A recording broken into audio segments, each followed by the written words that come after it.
Good morning, and welcome to Tri-Valley Nonprofit Alliance's June Community Program.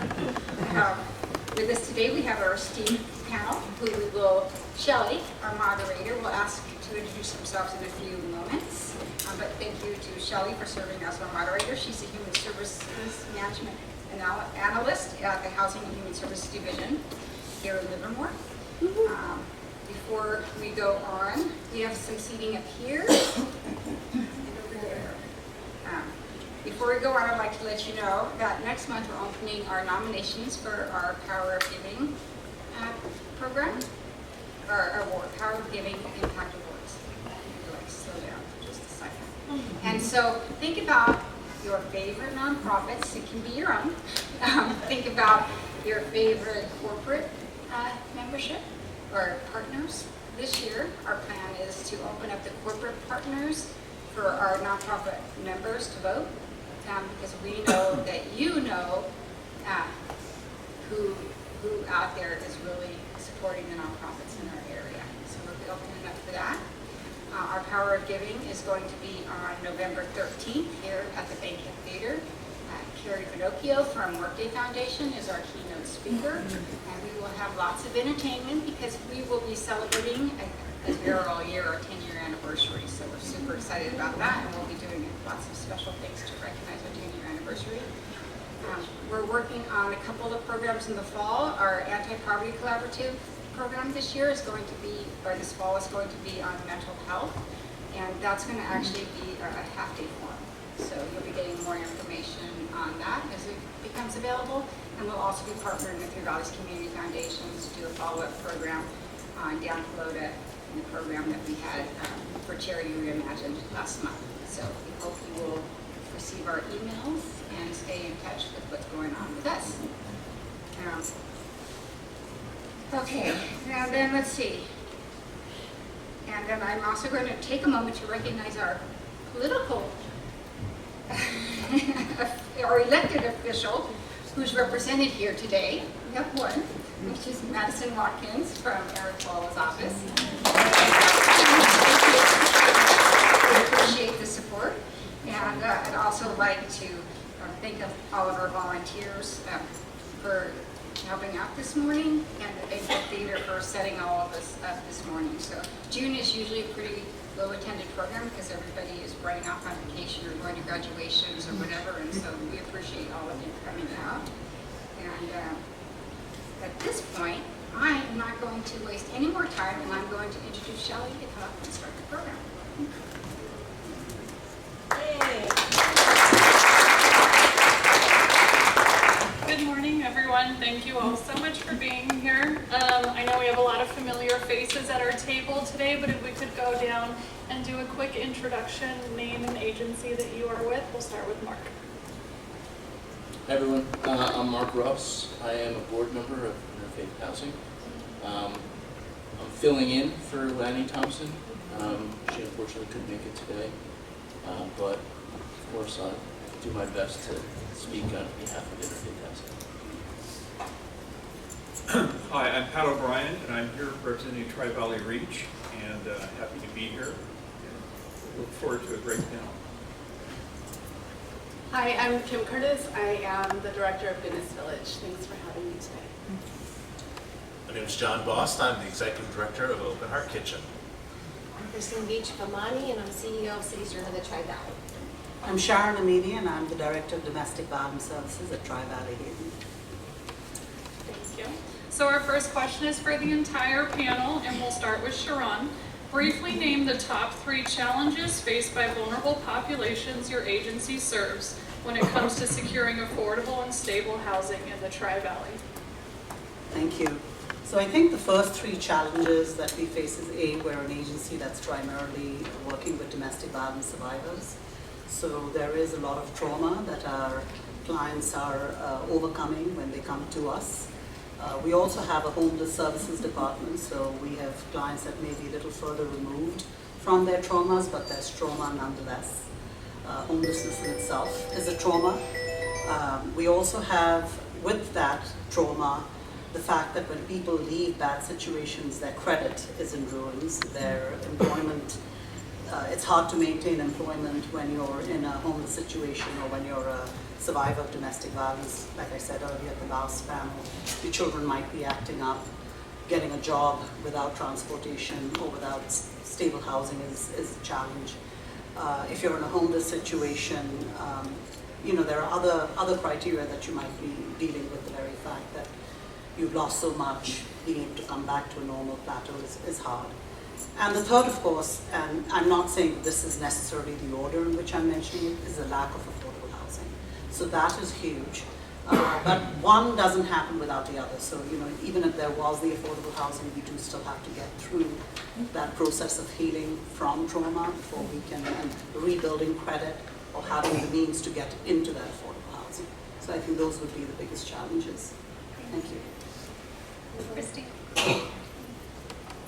So when people we interact with, we're going out and meeting people where they're at, and so they're all over the place and don't know where to start. And so one is we're trying to help them get ready for housing, and there's a lack of inventory. So we could be working with someone, helping them getting on all those wait lists, and they can wait up to 7 years, and we're helping, but there's just pure and simple a lack of inventory.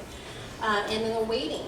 That's a big obstacle for us. So when you're trying to support someone that's in crisis and they're dealing with all kinds of their own obstacles, that waiting, we're waiting for spaces to open up that fit that criteria that whether they're a veteran or an older adult, or someone with mental health struggles or domestic violence. So it's really an obstacle for our team. And then applying, that's a big obstacle for people. A lot of people don't have the technology. They don't have some of the writing skills or the technology skills. So our teams try to do different workshops. We've been doing a lot of workshops lately to help them to get onto wait lists. And they'll bypass that because they get nervous. They don't know how or when they open, and so that's a big obstacle. If they don't know what's available out there and then how then to apply and walk through that application process, that's very tedious sometimes. So I think the explicit things that I think we would all agree on, the lack of housing inventory is the most profound challenge to doing this work and for our clients. I think the more implicit things is I see people experiencing profound lack of hope, many of whom I think often fall into this falsely pushed narrative that some people want to be homeless and some don't want to be homeless. When in fact the real story is folks don't want to leave the home that they've known all their life, where they were born and raised and grew up and graduated high school, where their support system and network is, and they don't want to leave that to move to Oakland or Hayward or something like that. I think that gets churned in the spin cycle to mean that somehow someone wants to be homeless. I think people oftentimes present as angry, and I think they're just incredibly frustrated, having tried to climb out of this challenging place they find themselves in, and they do not have the heart to try one more time. And I think people struggle from a sense of identity crisis. They have forgotten who they are, and they feel like they have value and a meaning and a worth, which plays in greater to this narrative that they will never ever see a change in their lives. So those are those implicit things that I think, even if, as Aminy said, if we had rapid rehousing opportunities, this is still the work that we have to be committed to doing to help stand people up again, to find that faith and confidence and hope, so that they can stay housed once they find that housing. Hi again. Goodness Village works with folks who have either a physical chronic illness or a mental health struggle that often when we are trying to engage with these individuals, they might not have an income already. They might not have been able to jump through the hoops that are required for them in order to get their income through SSI or SSDI. And so often now 12 people out of our 28 don't have an actual income that come into the village, and they are working with my case managers and my support team in order to gain that income. And so it's that stability that needs to be put into place. If they don't have that place, or they're meeting maybe with a case manager once a week or something like that, it takes a while to build that trust and that relationship, and as well as to collect the data needed and the reports and all the medical things that they need in order to submit. So by having us in the place for 24 hours a day, we're able to do that with them and help them get to a place where they have the stability of an income. And then in that space, they may also be on wait lists to move into a different alternative housing opportunity where they can now pay a landlord and be able to live in those independent apartments. So we provide that stability. But one of the barriers in that is the distrust that may have already been put into place from whatever was going on in their past life within those relationships, and maybe also with some other organizations as they did not fit into the criteria, or they weren't able to meet the needs of the program due to their mental health or their physical health. So working on rebuilding that trust. And then the third barrier, I have to say, it's us. It's our perceptions of what people who are homeless are, or what they deserve, or the disbeliefs and our opinions of people as a society. And I think until that shifts, we're going to have some problems. And I just want to own that and put that out there. So, Tri-Valley Reach, you may be aware, our mission is providing housing for people with intellectual and developmental disabilities who can live independently. We have 12 properties, 6 in Livermore, 6 in Pleasanton. And we've been at it for 34 years. I've been involved almost 20 years. I think a big challenge is these people are great performers in society, but they have very low income. So we need to acquire properties at very low cost so that we can afford to house them. And I think one of the challenges is finding those properties and then acquiring them. We have tremendous support from both Livermore and Pleasanton, a very creative team that Shelly works with Fran Reisner. We've had amazing opportunities, but not enough. There's such a big need. And the beauty of what we do, it's a little different than others. We're looking to place people in communities so there's inclusive living with the community at large. And I think this is a very important public policy that we're trying to meet. So that's kind of, to me, the big challenge for the community we serve. The other thing I see as an issue is in small projects, which is where we need to live. There are oftentimes construction regulations imposed by the governmental agencies that may work for a massive 100-unit apartment project, but they don't work for a small, little project where you don't have the builders who can deal with all the regulations, et cetera. So I think a challenge is we need to get away from the one-size-fits-all in the various affordable housing programs and get to something that really deals with the potential of solving issues on a case-by-case basis. So Interfaith Housing, we have 3 properties in Livermore. We have Hillcrest Gardens with 54 units, Vineyard Village with 74 units, and Arbor Vista with 79 units, for a total of 207 units serving 266 individuals. It's been highlighted, obviously, our challenge, affordability, the lack of affordable housing, obviously, and just the waiting periods for all of our units.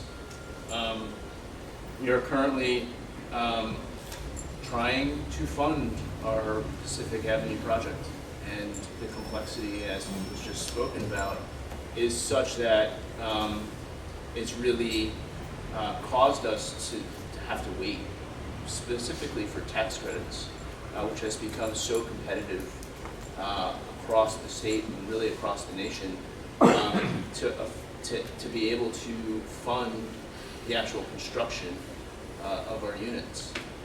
Our current estimate for the first phase of our project is $54 million. With when you cost that out, it's about $692,000 per unit, and this is just for 79 units. 79 units.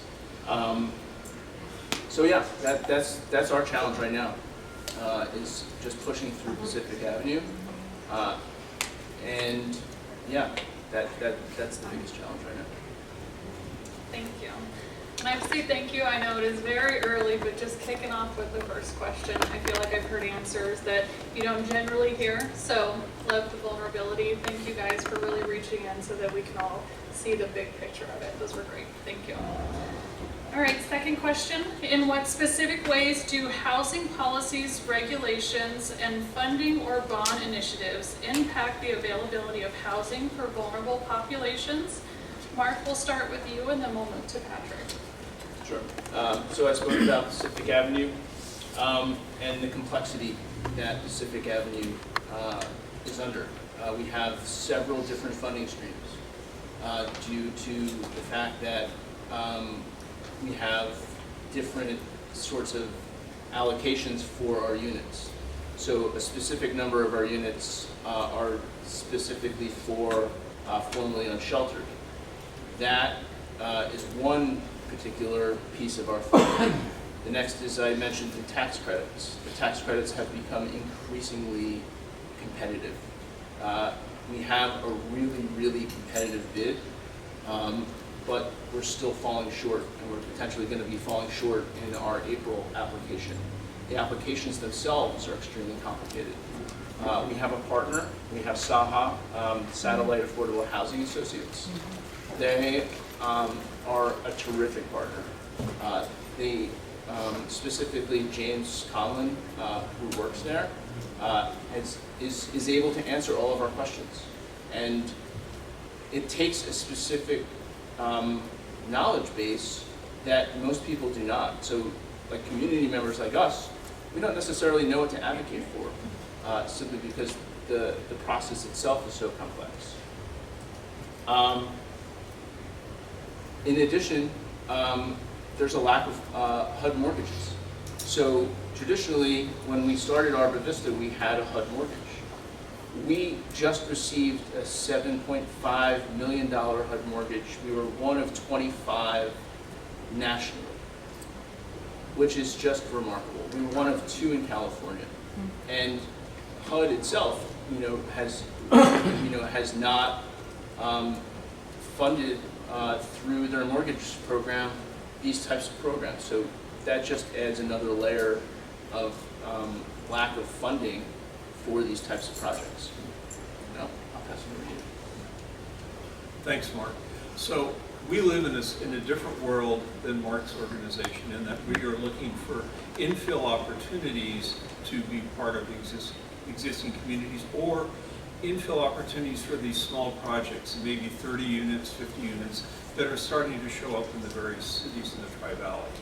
So the one area that I think needs a lot of thought, and it's not a criticism of anyone, but the current inclusionary housing ordinances basically have a one-size-fits-all 15% requirement. And then there's also the opportunity for the builder to pay a fee, which then goes into the Affordable Housing Fund. But what happens too often is a project can't afford to deliver 15%, especially of very low housing, which is a housing we need for the IDD community. And so part of what I would like to see considered is if a builder is willing to provide, say, 5 or 6% of the units as truly very low income, that might be a better solution in getting those 5 or 6 units than in getting 15 or 18 moderate units, which is kind of where it goes. Then the value of those units would be somewhat equal to, say, the fee they could pay, but we finally are delivering units for our community in a community where they can be an inclusive community. So that's kind of what I would like to pursue, and I've had some conversations with both cities about that. I'd like to add just one more thing too. So the city has been extremely, it's a wonderful partner for Pacific Avenue. They have allocated $7.6 million for our project, and we currently have 5 what we call project-based Section 8 vouchers, which are specific for Pacific Avenue. And those vouchers stay with the property. we need significantly more of these vouchers. These vouchers make our bid for our tax credits much more, it gives us a higher score on our grades when they're evaluating our applications. So if there's anything that we could do to advocate for those, that would be really helpful just for affordable housing generally. So I have a follow-up question, and Mark kind of tiptoed into it. So we are seeing the beginning of some budget cuts across federal and state funded programs. The city of Livermore, or Alameda County as a whole, has received HAP funding, rounds 1 through 5. Round 6 is not guaranteed. It is still being voted on in the budget. We've also seen a 20% cut to our federally funded home program for the city of Livermore, which provides tenant-based rental assistance. So with this, what is your guys' advice, kind of feedback, input, plea to us as individuals and the community? I know what I think of is just for everyone to be very intentional and very educated, especially as we come along this election season, because these are the things that are on our ballots. These are the people that are on our ballots. So just understanding what it all means and how the ripple effect of these measures are out there, or who we are voting for. So do you guys have any other input? Well, yeah, let me try a little bit. And again, this is a big thank you to the city of Livermore. To give you an example of a recent acquisition we made, it was a townhome here in Livermore, and the city provided almost the entire purchase price of this below market rate unit through use of home funds. So if those home funds become less available, if the same opportunity came up, then the only real solution for our little organization is our private fundraising. And obviously, we would be going out into the community seeking to make up for what the city no longer would have when these cuts happen. So it's an interesting reality. The city does everything they can do, but if they can do less, then we either are stymied in acquiring any more properties, serving any more tenants, or we find a way to raise some private donation type money. That's for us. I'll piggyback on that, and that's I think everyone in this room has probably heard me repeatedly say there's not the right people in the room. You guys are all already the people in the room. And so I think that the ask is help us keep the money in this area, because there's so many people, your neighbors and your community members, that are giving, but they're giving outside of this area. And so that's my ask of you, is to help us keep the money in the Tri-Valley area so we can serve our community members. Can I jump? Were you going to say something? But I just want to give you guys a little perspective. We have 2 offices that are just drop-in. And on an average week, we have about $48,000 in requests for rental assistance. And so we get some of this funding, and that certainly helps, and we have to set up criteria because we would just be inundated. $48,000, and some people are behind many months. It could be $30,000 for just one household. So to have this funding cut is going to be we're going to see a steep increase in homelessness if we do not advocate on behalf of keeping this funding and then getting private donors in the room and other businesses to support the funding and match what we already have. I wanted to add to that. In the first question, I had said we have trauma, we have, lack of income and credit, and then of course we have affordable housing. And so looking at it from a DV perspective, we have clients that need this time to heal. So if there are budget cuts, and we know that there are VOCA cuts, which is the federal funding for victims of crime, that means reduced programs, that means reduced staffing. That's starting from our very crisis line down to shelter and transitional. We know programs like our transitional house, which is a 2-year program, have a 90 to 95% success rate in housing people. So programs that are really critical to helping people get housed will be knocked. And homelessness is like a pit. The longer you're in it, the deeper you sink, the harder it is to come back to the surface. So we're the path that leads away from that pit, in a sense, because we provide that interim housing, and programs like ours, when they're impacted, just means there's a greater number of folks. And I speak for all of us, I think, that there are a greater number of folks that are out there having to deal with greater trauma. So, yeah, thank you. Yeah, I would jump into that. I mean, it's private developers aren't going to build affordable housing because it's not profitable. So cities rely on the county relies on the state relies on the federal government to create these subsidies, which do not come nearly quickly enough, and there's not enough. I know each of us up here refuse to fail, which is why we keep at this work, but it's incredibly frustrating. We're running ourselves into the ground. We're running our staffs into the ground trying to do this.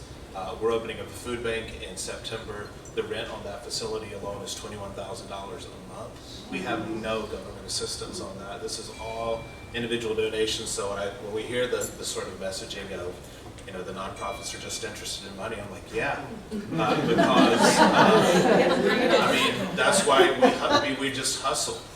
60% of my job is just trying to find the next funding source, and I mean, 36% of our annual revenue are individual donations, and 31% are government contracts. It's nice to be diversified, but the blessing and curse of individual donations is you can never let your foot up off the pedal. You can never have enough money. You can never have enough volunteers.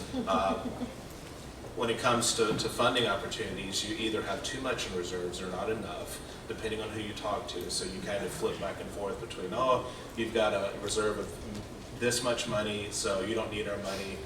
The other organization says, we're not going to fund you because there's no financial stability and viability there long term, so since you don't have this money, we can't fund you. So it's like, could we just agree on what the magic number is that we're all supposed to have?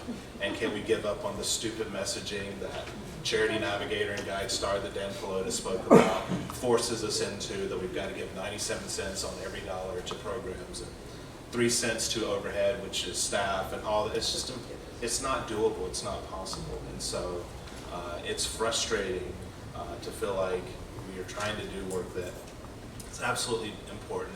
And I'm not sure if this private-public thing really emerged because private does it better or public does it better. I think there's less and less money being prioritized for things that people need the most. So private has to step in to try to do this. But we're constantly scrambling trying to find the next piece, the next funding source, and it's exhausting. It really is to try to keep up to do these things, and it's frustrating and it's at times overwhelming. But we don't know any other way to do what we're doing here. So. Thank you. So this is the next one for everyone as well. How do the nonprofits collaborate to provide wraparound services for individuals needing support? Marc, we'll start with you and then just head down the line. Sure. I just wanted to add one thing to the previous question, and that is the fastest growing population of our unsheltered are seniors. And it happens, we know that it happens, but seniors are dying on our street. And that's something as a community we need to really think about and start to really work towards. With that said, obviously we have a great partnership with Open Heart Kitchen. They provide our residents with food. We also have a great partnership with Saha, who administrates all of our 3 sites, and they provide wraparound services for all of our community members. That allows a lot of people to be able to maintain their housing. And one thing about affordable housing is that they will never see any rent increase, which is a huge benefit of just affordable housing. But one thing that I will also say is that if we, through our waiting lists, we would need at least 7 or 8 new communities just for our senior population in Livermore. We have a waiting list of about 400. 400. We had 600 applications, and only 200 of them actually ended up on the waiting list.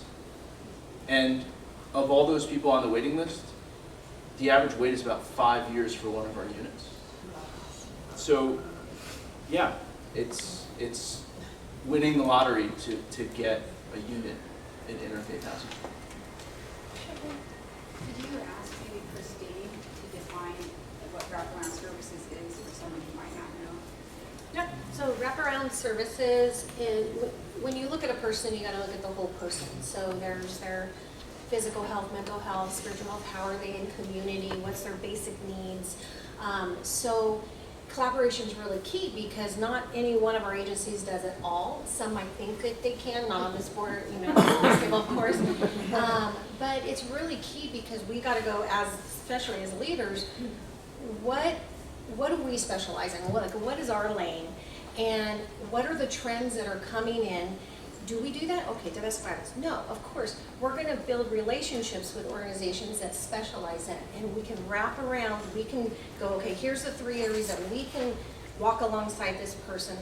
But we're going to make a warm handoff and connection with these 2 or 3 organizations and all work together so that we can address the whole need of that individual. So it's really key. We have some really key collaborations. You collaborate at all different levels. There's some that we have a mutual investment financially or an MOU, and we're doing very specific work in a certain area code. And there might be just some that we all want to do an event in the summer together, and we might collaborate around maybe a different holiday or something like that, or with the churches with Christmas or Thanksgiving, or we might want to do a camp for kids, or so there's just different types of collaboration, but it's really, really key that we stay in our lane, we don't duplicate services, because when you do that, you just muddle the water. The person they're in crisis, and they're like, who am I talking to now? And so just having those relationships is pivotal for their growth and sustainability. Go ahead, Ben. Okay. So in our community, we have, I guess, an amazing teamwork. Both the city of Pleasant Livermore provide grants to do needed improvements, to take care of things in the homes and make the homes more livable. We also work with Housing Consortium of the East Bay, which provides management of the property and, more importantly, a real understanding of the needs and the financial status of members of the IDU community, in conjunction with the regional center, which vets the tenants. So no tenant comes to us without being properly put through the regional center process, and then the regional center contracts with a support provider such as East Bay Innovations, so that all these tenants actually have a support person to deal with their emotional and living needs, and then our role is to provide the safe living environment. And so that's kind of our overall collaboration to bring what is needed for these tenants to live independently. So as a housing program, I like to kind of think of ourselves as we are some organization or some individuals' end game of having worked through the system from all these folks. And so that they find permanency at the village where we have the 24-hour wraparound services on site for them.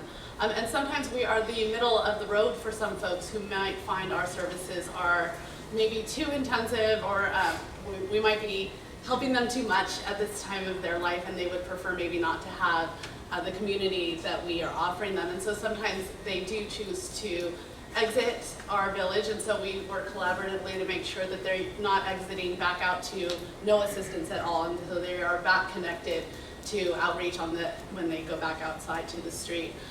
So we are either the end game or the middle game. But so far, anyone that has left the village has left extremely well and are able to return to the village, which in my 20-year career, that's kind of rare. Usually I've seen my clients burn the bridge in order to make sure that that opportunity wasn't available to them again. And so it's an honor that people are choosing to leave well and to potentially leave that door open. And in that, we receive food from Open Heart Kitchen to make sure our folks, their basic needs are taken care of. So like I said, some of them don't have an income. So a hot meal is necessary, right? We can provide a lot within our kitchen area, but we're working out of a very small space right now while we wait for our community center to be built. So food is huge. Referrals come from CityServe and from Tri-Valley Haven as well. And so very much connected in this space to make sure, one, that we're not duplicating services as well, but making sure that our folks feel supported. And oftentimes people come in and they might take some time to get engaged with my staff because they don't know us, and so they might lean heavily on the staff that they already know and love and trust. And so we are building our bridge while they're still getting the services from the folks that they know really well. Yes, so Open Heart Kitchen, as has been noted here, provides meals to a lot of different organizations who come to the New Vineyard Resource Center to pick those meals up. Through Tri-Valley Nonprofit Alliance too, we have a wonderful convening of an annual ED roundtable, which has absolutely been incredible for each of us. It's bonded us together, and it's been a place for us to share joys and challenges and all of those good things. For us, I think Vineyard is a great example of collaboration, of trying to get as many organizations in one place as possible to really help cut down and in some cases eliminate the challenges of an individual accessing the social service matrix of the Tri-Valley and even the larger Alameda County area, to be able to get as many of those things there so it's a one-stop sort of experience for people. So at Housing Consortium of East Bay as our partner in the New Vineyard project, CityServe having care coordination and housing navigation there, Tri-Valley Haven having a domestic violence, sexual assault advocate there, Bay Area Community Health, Access Community Health, Partners for Change a few weeks back just launched a new cohort there that meets there every Friday, and then meeting with Alcian yesterday to have, for Tri-Valley Career Center, to have a presence there to be able to do an employment boot camp, forklift training, all these different types of things to have that. We already have a captive audience there, a lot of people coming through this facility, and this facility only works if we have every organization that we can have touch points there so that people can literally come. They're already coming to get meals, why not do this and this and this and this and this? And so bringing those partners in and those partnerships has been my favorite part about Vineyard so far, to see people getting access to the services and resources that they most need and their families need. The showers, laundry, mailboxes, all of those things are icing on the cake, but it's those relationships, short and long term, with our various providers that have been absolutely instrumental to the success of Vineyard in its first 5 months. So. I feel like I answered. So I did want to say that, we have collaborations and partnerships across. We've been very fortunate as we go into a rebuilding stage of our Shiloh shelter that we've had the support of the 3 cities. We've had funders that have really stepped up and come to our fundraisers and contributed towards the construction of the shelter. We have great partnerships with Open Heart, with Goodness Village, with CityServe, with Cornerstone. We are present at several of these sites so that we can provide services to survivors of domestic violence, and those include not just referring them to our shelters or to get them the financial assistance they might need to move into a place, because we do help with things like deposit and rental assistance, utility bill payment. I actually have numbers that I can share at a later point if we have time. We also have legal services. So very often when people are in a homeless situation, they may still be trying to get help with child custody issues or getting help with restraining orders. We can help with this in the community. Further out, we have partnerships with entities such as 211, because 211, we have our own crisis line it's 24/7, our programs. We have a backup team that works 24/7 and is available when there's a crisis at any one of our shelters or any other form of crisis. But we do also have 211 referring to us, and they're a 24/7 program. We've had, as we see things change, about 2 years ago we started seeing more Afghan refugees because International Rescue Committee started referring to us, and we saw a whole level of trauma that was very different, because it also incorporated having fled a war zone for our clients, not just them having experienced domestic violence within this country. So, without partnerships, it would be a very hard climb for us to get our clients to where they need to be, and these partnerships are critical because we don't offer every possible service that our clients need. And so, if we go to Open Heart, we come to CityServe and vice versa. And we also have the City of Livermore present, and we have a great partnership there with the Livermore Housing Authority. So we're actually able, again, to get folks into Section 8 units. This partnership involves other entities as well, so we're just very grateful for everything that's happening that facilitates our work. Thank you. Thank you. I really do enjoy that you guys talk about not only the wraparound services you individually provide to this population, but also together. I know I've pulled quite a few of you into many, many meetings, and I always try and do the professional introductions, and you guys always all know each other. So everyone knows each other. Everyone knows, just it's like this well-oiled machine. You guys all work really well, and I think that's kind of like the bigger picture wraparound. So I really enjoy that, especially about Livermore and the Tri-Valley. It's really, really great to see, especially kind of on the city level. So thank you guys all. Okay, our next question. How do we measure effectiveness of nonprofit programs in the absence of housing inventory? John, I know we've kind of tiptoed into this one a little bit together, so I'm going to go ahead and pick you first. Yeah, I mean, this came up a little bit at our last bankhead session. This is a question I think each of us at this table proposed as a question that should be asked because it's a frustrating one for us. I think we have individuals, as many have stated on here, have been on wait lists for a very long time, who understandably get frustrated. We get frustrated with them when there's not enough opportunity for them. When they've done everything that's been asked of them, they're document ready, they've gone through they've taken all the steps they need to take, and there's just an absence of inventory. I think for me, at the end of the day, all the things that we do, and only you spoke to this, whether someone gets housed or they don't get housed are also absolutely essential for them thriving in their lives. Right. So we're not just sort of doing dress rehearsal in the absence of enough inventory and supply. The very things that we're doing now are the things that people will need when they do take those steps and those opportunities become available.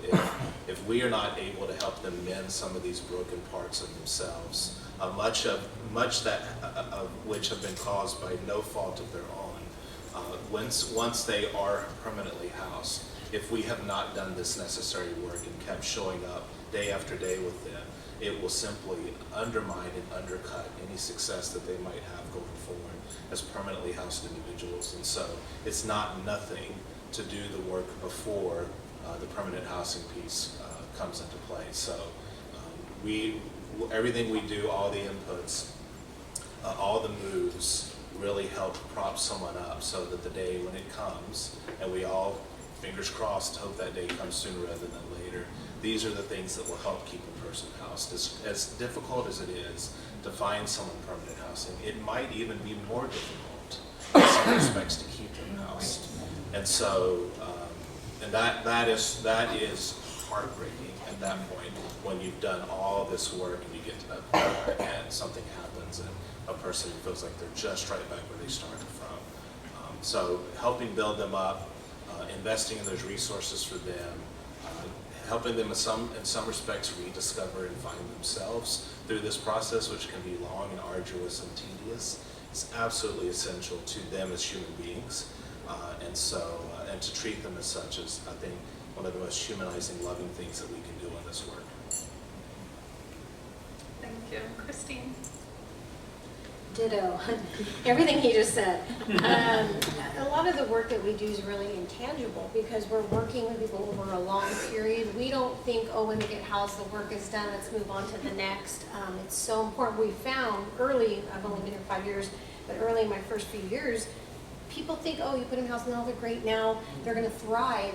And what we found, I think my first few months, another organization had placed somebody, and we would keep getting calls from PD that the person was sleeping on the curb, and they had an apartment. And I'm like, what? You know, that just didn't register me. So Margaret and I would go over, and we'd help. Well, there's nothing in our apartment. There was no thought of how could this person be successful in their apartment. They're used to being outside for 7 years. It's like a cave to them. And there's a beautiful bed, but now they're sleeping on the floor. So there was no thought. We entered into, at a later time, but it changed how we started to do our care coordination of how can we prepare people, because we might have them for a long time or short, depending on the inventory.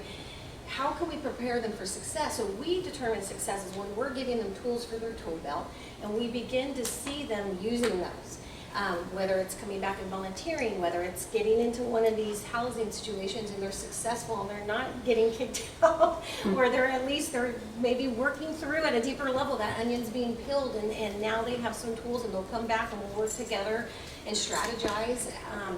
So, we collect tons of data, so I can tell you how many people we got housed and how many people we prevented, because we work on both sides. But I think overall, when I see someone that we're working with turn around and begin to give back into the community through service, that's when I go, wow.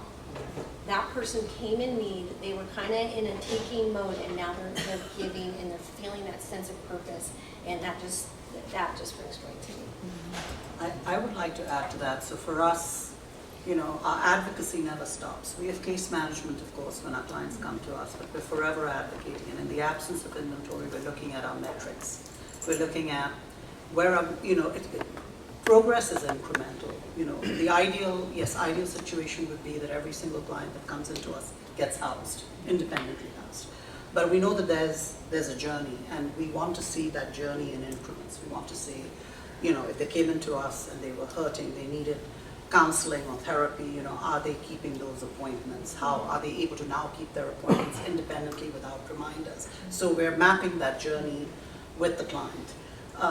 The whole purpose here is, what do we see the client needing? Sometimes trauma is so great and people have felt so abandoned because nobody's been able to step in to help them. It's like helping them, again, look at relationships through their own healing process. And income matters, so if they're able to get income in that process, if they're not able to be independently housed, can they use that income to negotiate with a friend or family member for a room or a space or for something? So it's looking at every possible scenario that we can look at to get them to that point.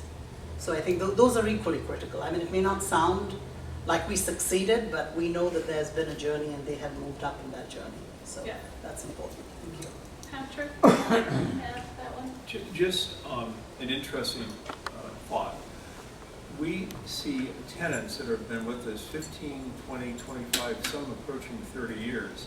So I think that makes you feel like we must be doing something right. The sad part is we can only serve, at this point, 45 people. We could easily serve 150 people. But I think it says it's effective because people wouldn't be with us that long if it wasn't working. And so again, how do you get more inventory so you can serve more people? Thank you. Our next question, how do we support our community members in gaining and maintaining stability? Christine, can you start with this one? I think I started talking about that with the holistic approach, and for example, that gal that we found on the curb. So we started to begin a relationship. What are the needs? Where were the disconnects and gaps? Why she wasn't successful? And I think consistency is really key when you're working with someone. I'm going to get on a little bit of a soapbox here. It's hard to be really consistent as an organization when you can't pay your people that well, so you're seeing high turnover. So here's these people in trauma. They're starting to build a connection with someone, and then your person that you love on your staff found something on Google for $20 more an hour. So consistency is key, but it's hard to keep that when you have rotating frontline staff. So that's a different soapbox. But anyhow, consistency, step by step, I think assessing, okay, what were the gaps, what can we do, then how do we build those relationships to connect, and then our heart and goal is really, now that we've connected, maintaining that relationship over a long period until we feel like they either have a mentor, working with partners with change and going to that next level of life skills, and that they're flying and they're contributing back to the community and they feel successful. So that's my 2 cents. Thank you, John. Yeah, I think I shared a story the last time of helping, partnering with CityServe with 2 individuals to find housing and permanent housing in San Ramon, which was only made possible by Vineyard providing an overnight shelter for these 2 individuals, which then also attended to their needs of food and shower and laundry and mailbox services and the whole array of wraparound partnerships there. And working with CityServe, one of the biggest things that it's not always talked about is the locatability of individuals. So Christine and Margaret and Ann could know that they could, if they needed to have conversations about next steps with these two individuals, could come and find them at Vineyard because they were receiving the stabilizing services and resources that they needed. And so there was never any question, because sometimes these conversations, CityServe needs answers quickly because things start to move quickly when the pipeline is really churning there. And so just to be able to have a place, no matter whether you, I mean, we have people that are housed that come and shower at Vineyard. We have people that have kitchens who come and eat at Vineyard. Most of the residents who live there, all of whom who have kitchens, still come down and eat. So, Community. absolutely. Just that sense of community, of being connected, the social, emotional piece. It's just, people are lonely that come to Vineyard. The residents are lonely, most of them are single adults. And so being able to come down and connect around a table, around a meal is absolutely huge. So providing a place, an environment, a context that that community can happen and flourish has been a really beautiful development of Vineyard. Thank you.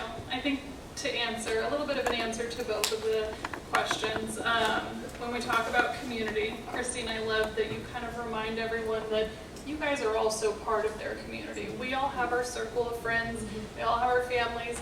There's nothing that says this vulnerable population we serve doesn't deserve the exact same thing.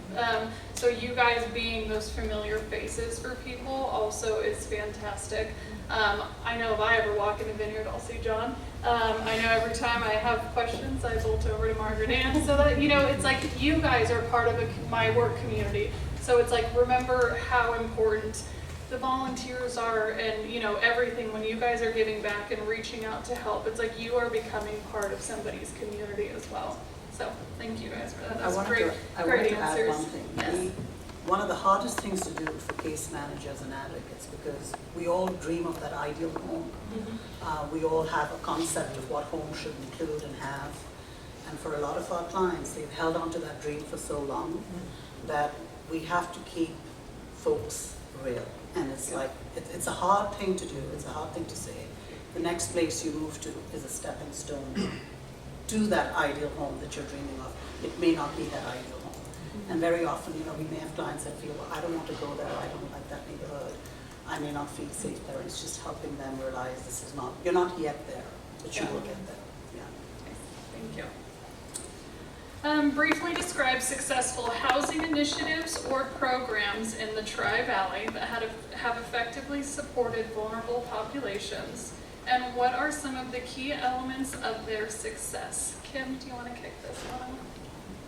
I feel like I'm not supposed to answer this as myself, but I'm gonna. Goodness Village was created out of my experience of working with the unhoused population for 20 years. So I've worked street outreach, I've worked housing first, I did locked placements in mental health facilities like Napa, and I've worked for the mental health for Santa Rita. And what I took from that was all of those spaces have really good things that are working. And then they all had some things that I wasn't a big fan of. And so for Goodness Village, the first things that we took away was a timeline, because I wanted folks to get out of that fight or flight space. And also, there wasn't a next end game for them if they didn't have the time frame removed. So to live in a space of 18 months, and then where am I gonna go, was just leaving folks in this heightened space where, and a barrier for working on things that that they needed to really become well at, or change some coping mechanisms to be able to handle some things. So time frame was gone. The other thing that we enacted was 24-hour mental health support. So the staff are all mental health trained. And so when you first move into an apartment or into a 160 square foot tiny home, really things get worse. We've asked you to leave your support network that you have in your community and your encampments, and we put you in 4 tiny walls. And although we've personalized it to you, we said, here you go, bye. And then we leave, and so there's this, the walls get small really fast. I've left you with the thoughts that you have and maybe some shame and guilt. And so we wanted to make sure that there was somebody on site to help you talk about that. And that if you were navigating some disagreements with your neighbors as you both tried to transition from outside to inside, that it was an opportunity that we could help relearn how to communicate. We're not having to fight and survive anymore. We have a space with the door that locks. You don't have to stay outside and argue it out. You can go inside and lock the door and watch your TV. And so relearning out of this fight or flight space. We've noticed our folks, when they first move in, get incredibly sick because they are coming out of fight or flight and their body can rest, and they crash hard. And so we have to kind of get them reconnected to medical care and look at services. And so there's a lot, again, wraparound services in that space, but there's learning opportunity in that. And then flexibility is huge. We have people now that have been with us for 3 years, and we have people who have been with us for a month. So some are in crisis and some are pretty dang stable. And then we have guests that are coming to visit, and what we've noticed with our guests who hang out with us and they come all the time, we have seen a decrease in their maladaptive coping mechanisms, and we've seen an increase in their mental health stability. Their quality of life is improving. So they might not have a bed to sleep in at night, but they have a safe place with people that love and care about them during the day. And so we've opened up that opportunity as well. So I think it's that creative innovation, flexibility, love, care. All of that is extremely important, and no time frame. Time frame is really, it needs to go away.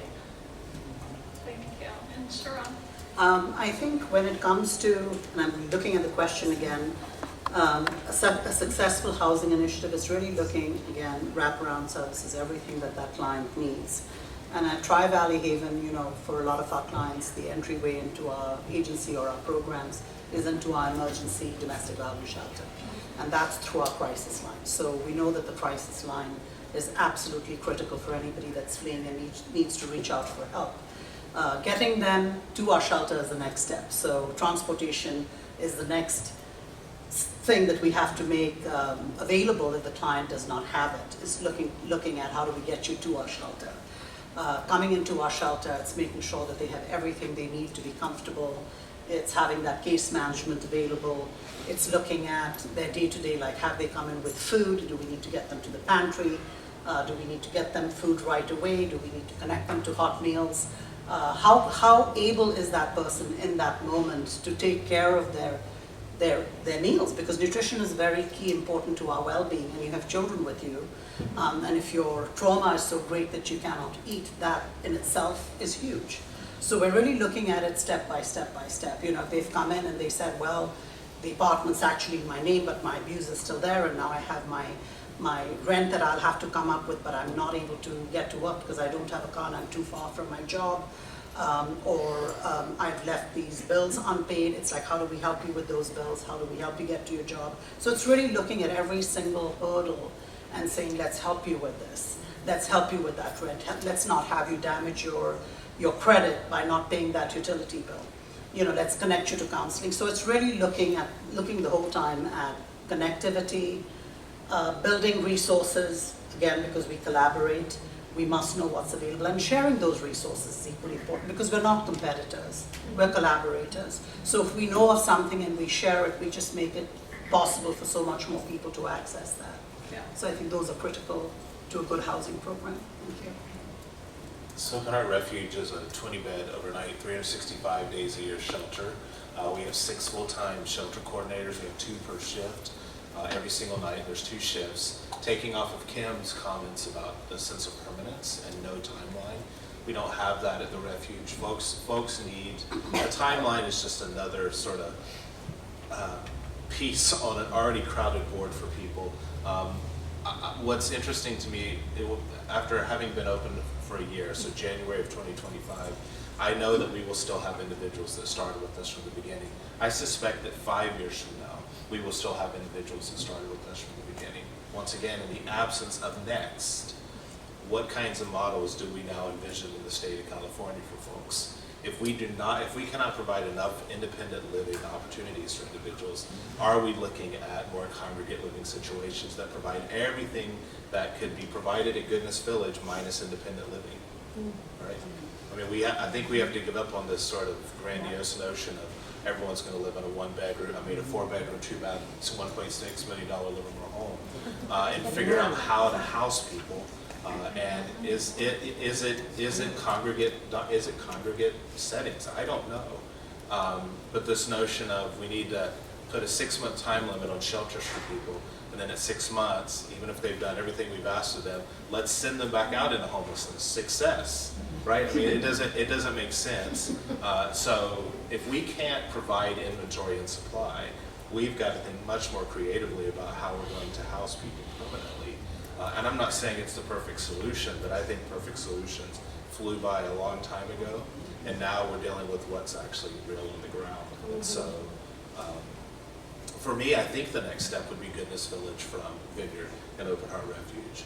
But I'm also hesitant to attach sort of square footage and self-worth, right? The more, in progress is square footage always, because as Kim said, people need different things, and maybe someone needs 150 or 60 square feet the rest of their life. Maybe that's a jumping off place for some, however long that takes. But in the absence of those options, sending people back out to the street after a specified amount of time does not seem to make any kind of sense either. And having 20 different individuals at the shelter every night doesn't make sense too. So we have 20 reserved beds for a core group of 20 individuals who are stabilizing, meeting with all of you wonderful people to be ready to take that step when it comes up. And the only way to do that is to create a place of permanence for them, and a place of home, and a place of community, and not to put a time clock on them and to send them back out to the very thing that we pulled them out of. It just doesn't make sense. So at the same time, what do we do with people that show up and wait at 7 o'clock after the core group's checked in every night? That's a wonderful question. I mean, what are we doing with those individuals that have no place to go? We need more space for them. We need more places for them. That's the answer. We'll by the end of next year, we will probably add another 20 to 25 beds. We'll be up to 40 to 45 beds a night, which will still have a wait list, and every night at 7 o'clock. So we're never going to not have the question of what do we do with those people that don't have a place tonight.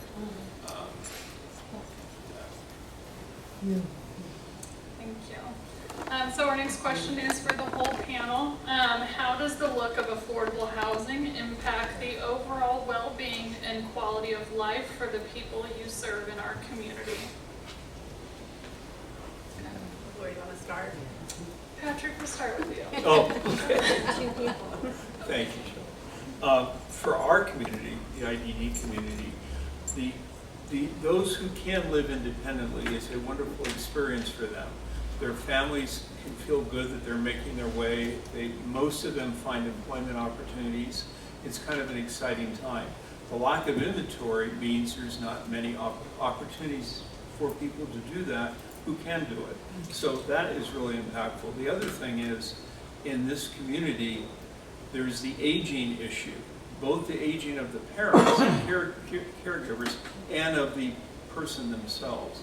And so we find in times that is a big solution that families need, because when the parents are gone, there's no one else there. So if they can live independently and the support providers work, then that's a good thing. So to me, the big impact is we just can't provide enough opportunity for people who are capable of living independently. I want to kind of use my time to really lift up Reach and Sunflower. I shared that I worked in locked facilities, both mental health and in a jail institution. And I've had people come in who had been meet the IDD qualifications, and they lived with their parents until their parents passed away, and then they didn't know how to get their basic needs met, and maybe they were unsafe on the street or a danger to themselves or others, or potentially they might have engaged in an act that caused them to be incarcerated. And because they are a vulnerable population, they end up isolated in cells by themselves, and I would watch their mental health decline as well as their physical bodies. And so what you do and what you do for those individuals, and that autonomy and that independence and that empowerment, and for them as well as for their parents to be able to step away and rekindle their own romance and have that for themselves, as well as to not worry what's going to happen to them after they pass away, because we all are going to pass away. it's just incredible. And I just want to lift that up because I don't think it's recognized enough in our community what you guys do for all of us and our neighbors in that space.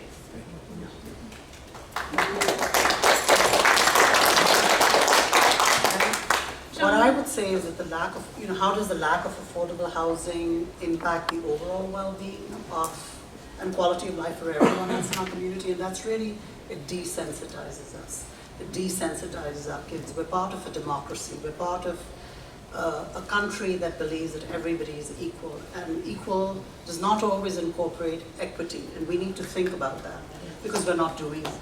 And if we start getting desensitized, we believe that the people, we already know that this happens. We drive past poverty, we see that every time we get on a BART train and we think they're there because they're just not doing enough. They're alcoholics, they're substance users. And we know that this is not true. Christine just sent me something this morning, and 57%, I believe, of women who are homeless said that they became homeless because of domestic violence. This was not a choice. And so when we fail to look at humanity with the lens that we are required to look at it as, we become less. And I think we can claim, we belong to faith communities, we're part of other communities, we're part of neighborhoods, but we're not being good neighbors, we're not being good citizens. There is a problem, I remember a situation which occurred when I was in another position, and it always stayed in my head, where there was a daughter and a father who called, and I happened to be the person. I was younger, I answered that line, and the daughter was frantic because the father had had a hip replacement. The hospital had turned him out of recovery or healing way too soon. She was on housing. She wanted to keep her father with her, but she was afraid of losing that housing because she had family. And I'm thinking, what kind of situation, why does that situation exist? How can you turn away a parent who's hurting when this is why we're here, this is what we do for our elderly? So we have to look at what that's doing to our communities, and I'm not just talking all of us who are sitting here, but people who have far less, who are struggling to get by and who have to make that choice. I mean, that's inhumane. And I'm getting emotional saying it, but we really have to look at where we're at this point in our, when I came to this country in the 1980s, and up until that time, I had never heard of the term carjacking. I'd heard of hijacking, I'd never heard of carjacking. But our economy was going through a bad period in the 1980s here in the US, and that's when we first started seeing this incidence of carjacking. And recently, we've seen far greater crime. We've seen it happening very brazenly in jewelry stores and places. We have to look at, and I go back, and I'm a history buff, and I go back and I look at things like, why did communism come about? We had the French Revolution, we had the Russian Revolution, We have great revolutions when there's great inequity, and we can't forget history. We just have to keep it in mind. Thank you. Thank you. Marc? I'll speak for the senior community, and the lack of affordable housing for seniors obviously leads to either seniors moving in with their families or unfortunately becoming unsheltered themselves. Mm-hmm. And as I mentioned before, that number is only going to increase. Mm-hmm. There are no specific services for our unsheltered seniors, and it's a real tragedy to know that a person who has worked their entire lives, who has lived in their homes and been priced out or whatever happens to them, ultimately ends up living on the streets of our own communities. We don't know exactly how many unsheltered seniors there are within the Tri-Valley, but in Livermore alone, according to some estimates, it could be upwards of 60 individuals, which is it's a travesty. So, yeah, we need more senior housing. Thank you. John and Christine, you want to wrap that one up quickly? To jump on the senior train, we do have services for seniors, and we do wraparound care coordination, and what we're seeing is a lot of the seniors, if there's not affordable housing, they say they have a house, their husband passes, or they have a catastrophic event, a health issue, and they can't afford their home they've been in 50 years. Our team's trying to find the next step for them, and just even psychologically to work with someone to say, this is a good next option for you. But there's really a lack of that. So that's been really difficult. And so we see people pass. We see people, because their health deteriorates, they're under so much stress, or they become homeless, and we're seeing such an increase in that. And so what is that delay, that time delay? It could mean a life. We've had quite a few people pass, and it's unfortunate, because we think if we could have got them stabilized and in that supportive housing, they probably could have had a much better life. So that's on the senior side. Yeah, I mean, the seniors who are unhoused, yeah, you're absolutely right. We've been seeing an uptick in that for sure. Seniors who are living out of their cars, who talk about that as being lucky. Like, we're lucky we get to sleep in our car because others don't have cars to sleep in. We've had 2 individuals for a long time at the shelter who are walkabout, who struggle to get up and off their cot at night and need assistance getting up and off the toilet. This is kind of where we're at in America, I feel like, at this point in time, with nothing beyond that for them. The individuals that come in with severe mental illnesses, that is well above our pay grade to be able to address, and yet a sense of there's nothing beyond this for us, and this is the best that we'll ever have. Yeah, as I said earlier, people feel very frustrated. It presents itself as anger. We have an individual that when he gets angry, goes out and punches out the windows in his car. And that's how he deals with that anger, and we're constantly talking and connecting him with, access and very community health, but it's this is 20 individuals every night that are coming in from all walks of life that are in varying degrees of frustration, and so the sense that there should be something beyond here that there's not, and yet it still is difficult to let go, I think drives people mad, literally, at the refuge. And so I think for us, as I said earlier, trying to be able to claim this as home and make it home, and at the same time not giving up on there might be something beyond here, but if we're putting all of our eggs in that basket, then I don't know anyone on the planet who would not be frustrated, being disappointed that many times over when this thing that should exist just doesn't exist. So to weep with people, to be disappointed when something's so close, and for the 13th time that month it falls through, yeah, this is, I feel like we're constantly trying to just keep people stitched together at this point in time, in the absence of what people need, and it's a lot, it's extensive of what someone actually needs to feel whole again, to feel themselves again. Thank you. So then our next question, what is just one, critical gap in current housing programs that affect vulnerable populations more significantly? Kim, you want to start off?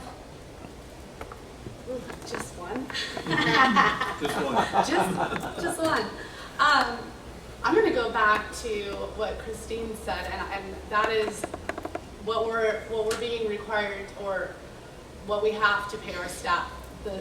Having the stability in our staff means that we have stability in our programs, and that gives place for folks to trust that they can tell their story and that they can build relationship, and that person's going to be there tomorrow and the next day, and they're going to help them get to the other side. And the turnover, because they like to have a house and to eat as well, and so they need to have an income, and all of my staff have a side hustle in order to make ends meet, and some of them are really stretched. They're driving from quite a distance away in order to be here and to devote their life and their passion to our services and providing that. But we need to be able to increase our overhead so that we can pay them a livable wage themselves, and they not have one foot themselves in our program to live there. Thank you. And Patrick? Sure. So just one thing, and my developer friends will probably throw darts at me, but I think if we could create a situation where the developer and the city staff work a little bit more collaboratively to arrive at the value that they should be contributing to affordable housing, and then translate that into delivering finished units as opposed to paying in lieu fees or whatever, so that we're actually on a timely basis in a project that's otherwise going to get built, delivering very low and low, not just moderate. Moderate's kind of is needed, and I get that. But if we just find a way to actually deliver low and very low units in the project, that would be great. Thank you.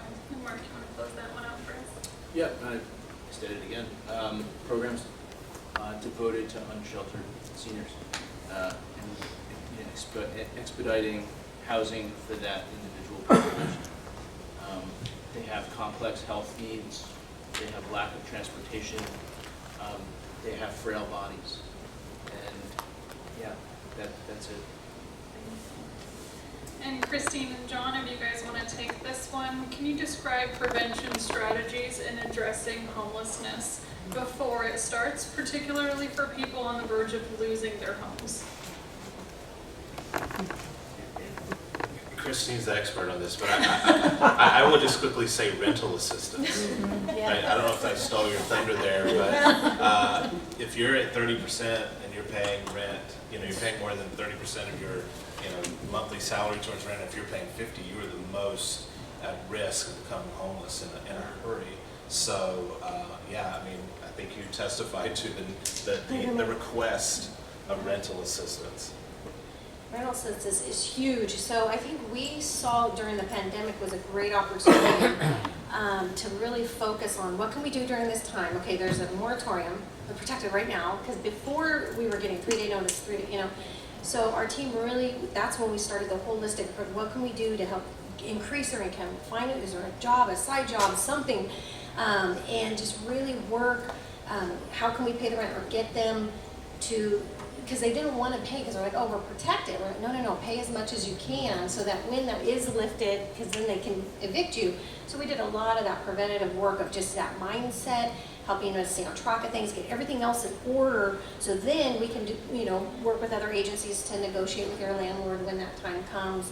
But in regards to our older adults, the preventative work that we're doing is a lot of education, a lot of health education, because we know if they're already vulnerable and they're in a very fixed income and they have a heart attack or their diabetes gets out of control and there's a health issue, that's going to be a problem. So we have teams really training and doing fitness and health education, and we feel like that's huge upstream preventative, keeping them thriving, healthy and in community and socialized and connected to transportation. And those are all things that are super important and I think will impact, but without funding and without rental assistance, there's only so much we can do. So we want to protect that. Yeah, prenatal care, early childhood education. How far back do we want to go? Youth. Yeah, youth development assets, communities that wrap around them and support families and individuals and kids. I don't think you can, we know all the risk factors, starting as early as you can to help give people the tools and strategies they need to thrive.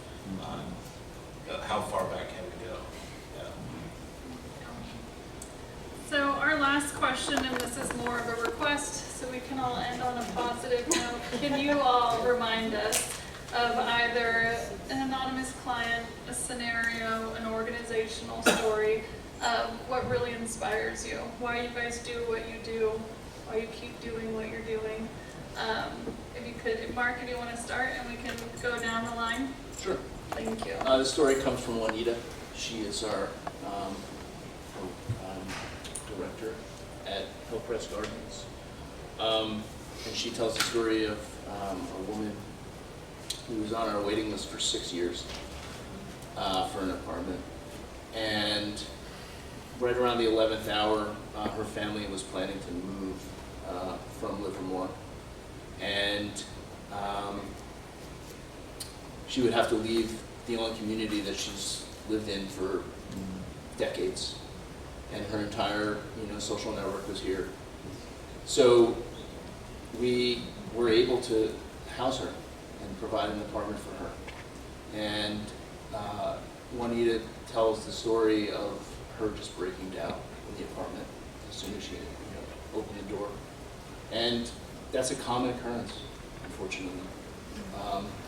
And yeah, it is a lottery to get into one of our apartments, and that's extremely unfortunate. Well, there's many stories, but one I think that really speaks to many things is we acquired 2 townhomes through the help of the city of Livermore right down the street here, and they were existing product. When we were ready to do an open house, we invited all the residents of the townhome project to kind of a welcoming party. Perhaps people from the city of Livermore came.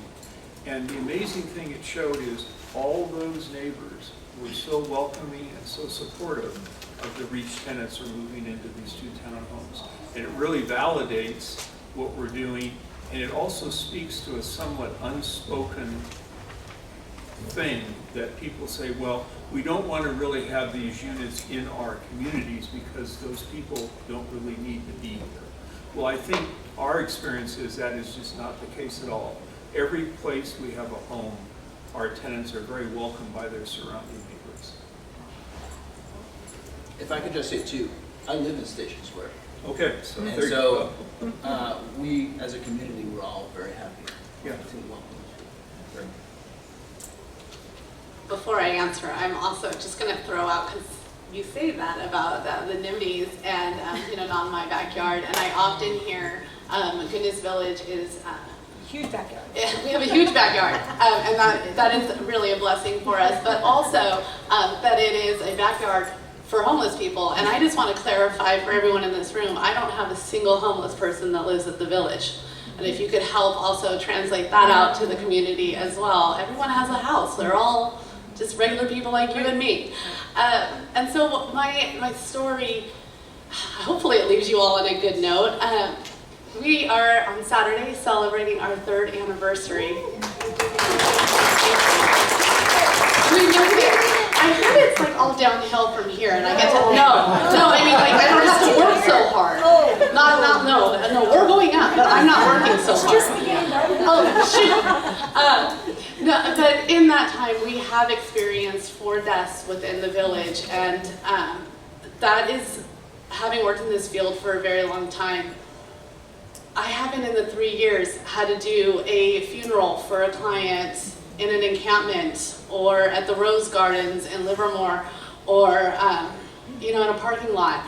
And that to me is how it should be for everyone who passes away, that they die with dignity, surrounded by people who love and care about them, that they had a last meal with people around them. And I'm really honored to have been able to provide that for them and for the neighbors that live there. And so that's my wow moment, and it is thanks to donors and community members like you that we are able to do that.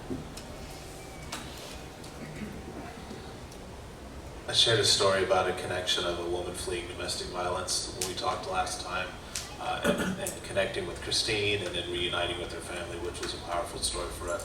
The story that comes to mind was an individual who came to check in to the refuge one night, had never stayed with us before. We have a pretty thoughtful, thorough check-in process every night from 6 to 7 for our core group members and then new individuals who were waiting in line at 7. And he came in through the door and bolted through our check-in process past our staff and volunteers and ran straight to the bathroom and locked himself in one of the stalls. We didn't know what was going on. And our shelter coordinator at the time was a new person who was really unsettled by that, which I would have been unsettled by that too. So she called me over and I came over and I went in and asked the guy if he was okay. And clearly very, very sick on his stomach, some kind of virus. Intestinal viruses are very common in homeless shelters in particular. And there was one going around called Shigella, and I'm pretty sure that's what he had. And so he was in the bathroom for about an hour, and I would check in on him every 15 minutes. And I said, what can I do? How can I help? Around the hour mark, and he said, I've soiled myself. Can I get a change of clothes? Can I take a shower? And so I said, absolutely. And I could already hear the murmurs from our other guests because we don't do showers in the evening, we do them in the morning. And so here we were making an exception for this guy because fairness and justice reign supreme in shelters. So yeah, we got him into he took about an hour shower. We were able to get his clothes washed. We were able to get him a brand new change of clothes out of the clothing closet, which is located there at Vineyard. And when he came out of the shower, he hugged me and repeatedly said, "I love you. I love you." And I was thinking, and so part of me is like, when was the last time anyone did anything, any gesture of kindness for this individual that he feels so to the point where he has to tell someone that he's never met before that he genuinely loves them because they offered a shower, a change of clothes, and the ability to wash those clothes, a bed to lay his head to rest for the night, just basic needs, right? Low-hanging fruit stuff here, right? And I just, so that story will always stick with me, and I never saw him again after that night. He stayed with us one night. And that is often common. There are people that come and go, and we don't always know what happens to them, and we worry about them, and don't always have easy ways of connecting with them and following up with them. But yeah, that's a story that sticks with me. So the reason I do what I do, I have to think about this a lot because there are a lot of hard days.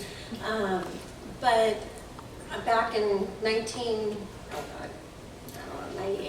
Don't worry, I'm not going to go through every year. But I was engaged. I was doing work in the community in Santa Cruz area, working with homeless. I think it was 1998. Because I remember 1999 was Prince's song came out. Anyway, and my fiance got really ill and ended up passing away of cancer. And we were 2 months before our wedding, and that changed my life.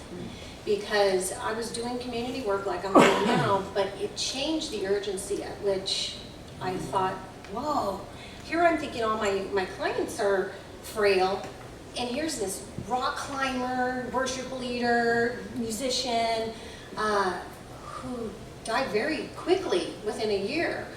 And so it made me go, okay, how do I use this time on the planet? I don't know how long I have. Especially on 580, I mean, my time's limited every day. Anyhow, and so fast forward, I started to do work all over the world and working in orphanages, and I went to Zimbabwe, and I was doing some work with some orphanages there, and I came back, and I was leading a nonprofit in Fremont. And when I was there, I just cried every day. I was like, we have no idea here in America, like what they're going, and just the level of poverty. Unless you get out of here, it's like, you don't understand, you can't grasp it. So I went back, and I was the director of another nonprofit, and this lady walks in with a baby in a thing, or a little, I didn't know if it was a boy or a girl, because it was girl's clothes, but ended up it was a boy, but it looked like a girl, and she had scabs all over her face, pregnant. And she came, and I just got back, and my team's like, what do we do? And she said, I am pregnant, and I'm in a safe house in Fremont, and they said if I go into labor, they can't take care of my kid, and do you have a volunteer that can help, take the kid in? And I'm like, oh God, that's like such a liability. I was thinking to myself, like, we can't get a volunteer to do that, and my staff was feeling like, I'll do it. And I just raised my hand. So long story short, she ended up going into labor, kid came and lived with me, and I'm a single girl, and didn't even know how to feed kids at that time, and so the child lived with me. She stayed in the safe house, she got healthy, and he stayed about, almost a year with me, and then we reconnected them, got him into housing. They're in Richmond now, or actually now they're in Alameda, and they have their own place. He's 13 now. Nice. And it changed my life because I was like, what if we weren't there? Like, what if I didn't just have that experience? I'd be like, oh, we can't, that doesn't fit our criteria, that doesn't, But I have this picture in my office in Livermore, and I look at it every day. I'm like, every person that walks through this door, let's listen to their story. Let's we do have process and procedures. We have to do that. But and I try to instill in my team, listen to their story, and maybe there's a way we can't directly help with this, but what can we do to help this person? Because now she calls me, we have a relationship, it changed the trajectory of her whole life. And she's so independent now, she speaks English now, she has a car now, her kids are growing, they're healthy and stable, and that just keeps me going every day. We have 1 minute for your summary. Sorry. So I think, give me a mic. When we have clients, I can think of one particular client, there's so many, but if you can take a client that went through the foster care system, that went through being trafficked, that had her first child at 16, that couldn't stay a month at a job, get a job, keep it for a year, working in schools, being the parent that she never had, to her children, I think, and working with the best people in the world in nonprofits who would want to trade that. I think there's a reason why we're here, because from cradle to grave, we're part of communities, and our first responsibility is working for that community. So that's all I have to say. Thank you. Thank you. All right, well, Shelly, here's a little thank you from Crumble. A little thank you, so I want to thank Shelly for moderating.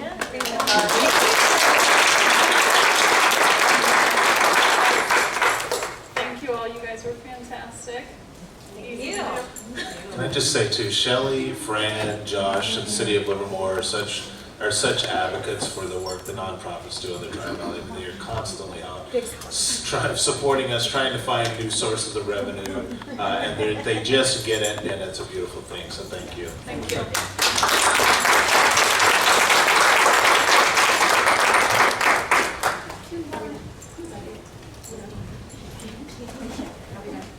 I'm going to say, yes.